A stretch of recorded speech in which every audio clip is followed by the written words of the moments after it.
उदास, अफसुर्दा और तकलीफ दे दिन है। आज तो लेना जरूर, मगर किसी ऐसे से पंगा ना लेना जो सदियों से आपका पेट पाल रहा हो। जब ऐसा नजर आता है कि बांग्लादेश क्या स्प्लिट हो जाएगा, क्या बांग्लादेश टुकड़े टुकड़े हो जाएगा, क्या बांग्लादेश फिर तकसीम हो जाएगा। देखें, चाइना पड़ता है एशिया में। हाँ। तो अगर चाइना के अलावा कोई दूसरी बड़ी पावर है तो वो इंडिया है। अगर और जी की जो मुलाकात है, वोंग जी की जो मुलाकात है, मैंने कभी ये अल्फाज नहीं सुने जी, ये लहजा नहीं इस्तेमाल करते थे। इट मीन्स कि इंडियन मैजिक हैज़ वर्कड, ये मानना पड़ेगा। और इसी सिलसिले में अजीत डोवल जो हैं, जो कि एक टाइमिंग इसकी और फिर जगह और फिर मुलाकातें, वो कमाल, पता नहीं उनकी क्या है।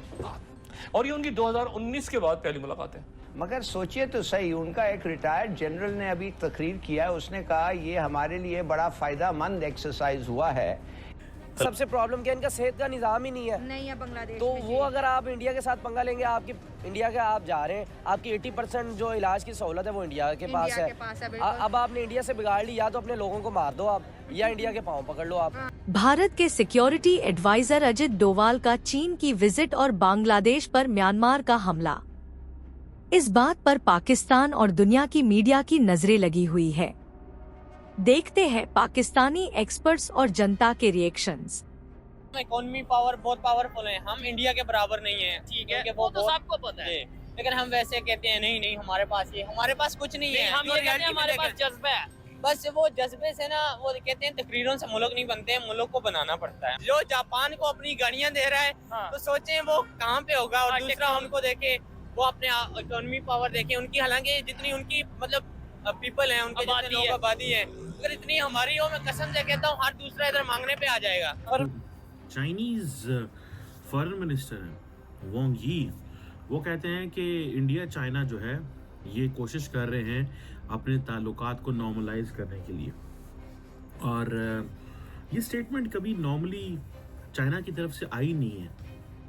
इस तरह की soft statement, open statement, particularly coming from Wong यी। और कहा कि जो चाइना और इंडिया ताल्लुकात को नॉर्मल कर रहे हैं। नरेंद्र मोदी और शी जिनपिंग की जो मुलाकात हुई थी वो बहुत अच्छी थी, और चाइना जो है ready to work with India. वो बर्बाद हो गए, क्योंकि जब से शेख हसीना थी तो इंडिया के जितने भी वो थे मईशती, उन्होंने हर चीज़ इनको मुहैया किए थे। इंडिया इकोनॉमी में सपोर्ट कर रहा था इनको, हर चीज़ वो इंडिया कर रही थी। ठीक है। तो जब से शेख हसीना गई है, जब से मोहम्मद यूनुस साहब अभी तो आया नहीं है, लेकिन जब आएगा तो यही हालात ख़राब होंगे। क्योंकि आपको पता है जब ये प्याज जितने भी ये चीज़ मैं वो थी दरआमदाद कर रहे थे इंडिया वाले बांग्लादेशियों से, तो इसलिए अब बांग्लादेशी जो है ना, अब ये क्या करेंगे, अब उन्होंने जितने भी मंदिर हैं इंडिया में, बांग्लादेश में जितने भी मंदिर थे वो सब तोड़ डाले और उनको भगाए, बांग्लादेश से भगाया। तो अब वो क्या करेंगे, अब इंडिया वाले भी वो उनको वो नहीं देंगे, रिस्पॉन्स नहीं देंगे।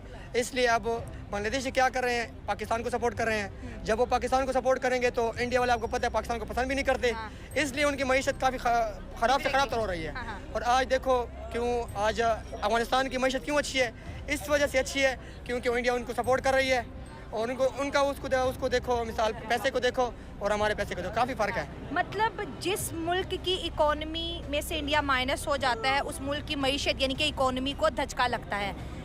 अब बांग्लादेश को भी लगेगा। आपने बड़ी अच्छी बात की कि अफगानिस्तान पाकिस्तान से बेहतर इस वजह से है क्योंकि उसको सपोर्ट इंडिया कर रहा है। ठीक है, कि जब ऐसा नजर आता है कि बांग्लादेश क्या स्प्लिट हो जाएगा, क्या बांग्लादेश टुकड़े टुकड़े हो जाएगा, क्या बांग्लादेश फिर तकसीम हो जाएगा।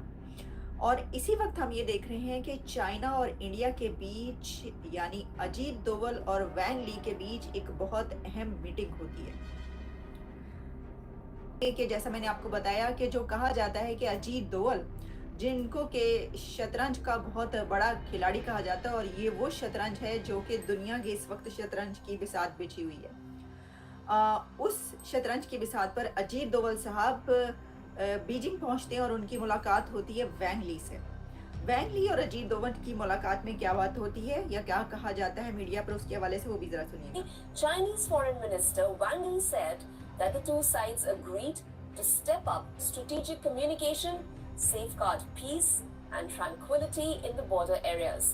And सिर्फ यही नहीं, tranquillity in the border areas तो कहे जा रहे हैं, लेकिन साथ में आप ये देखिए एक बात बहुत अहम है, बहुत पते की बात जो मैं इस वक्त आपको बताने लगी हूँ वो ये है कि जैसे ही बांग्लादेश की ये सिचुएशन हमारे सामने आती है कि जब वहाँ पर हसीना की हुकूमत ख़त्म होती है और यूनुस की हुकूमत आती है, तो उसी वक्त हम देखते हैं कि उसके कुछ ही टाइम के बाद हमें ये पता चलता है कि इंडिया और चाइना के बीच एक स्ट्रेटेजिक डायलॉग हुआ है और जिसमें बॉर्डर्स पर एक बड़ा अहम मुआहदा हो गया और वो एग्रीमेंट ये हुआ है कि बॉर्डर से फौजें जो है वापस बुलवा ली जाएं और उसमें जो कुछ भी हुआ वो आपको पता चला। बांग्लादेश के भारत के खिलाफ बदलते इरादे देखकर भारत ने भी एक के बाद एक शिकंजा कसना शुरू कर दिया है बांग्लादेश को अकल दिलाने के लिए कि भाई आप अपनी हरकतों से बाज आ जाओ।